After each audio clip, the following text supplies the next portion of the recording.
What's up, everybody? My name is Joshua, and I'm with Bold Follower, here to share with you another illustration you can use when presenting the gospel to somebody today. And this is a classic. This is the one that we often use when people say, oh, I'm a good person, that's why I'll get into heaven. And we basically present God as a just judge. We present the 10 Commandments, and then to show that they do not meet the requirements of perfection to get into heaven, and then we present Jesus, the one who did provide that.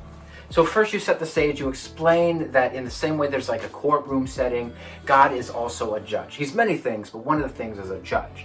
And so if you were to go into a courtroom and you were to have committed a crime and there was a just judge, he would make you have to pay the payment for that crime. Otherwise, he's not just. So God is the same way. So what you would do is you would open up the 10 Commandments and you would go down probably the ones that are less kind of spiritual, the ones that are more basic to kind of catch people. And you would start maybe with, say, you'd never use the Lord's name in vain. Have you ever said OMG? Have you ever used an expletive with God or Jesus? Or maybe something a little simpler like, have you ever stolen anything, right? Have you ever lied, right? You ever had sex out of marriage? Have you ever looked at somebody else with lust? Some of the more basic ones that we can all kind of wrap our heads around. You would present those and everybody has broken them.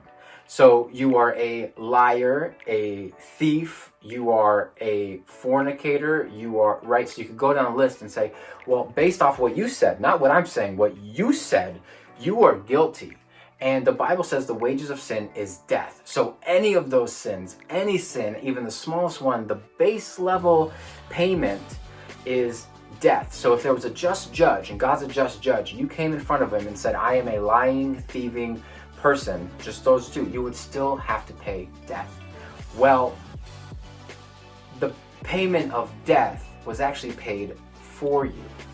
So in the same way, that if you owed a certain amount of money in front of a just judge, someone could give you the money and you could present that money as payment for what you did and you could get to go free.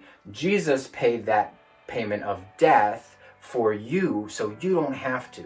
So we're all going to go up there. We say, oh, we're a good person. But ultimately, it doesn't matter how good you are. If you sinned at all, you have missed the mark. You must pay death.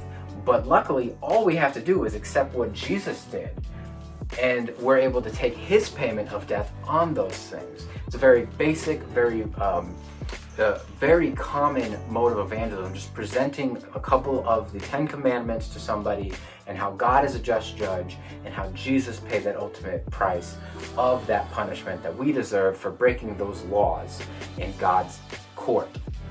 Hope that helps.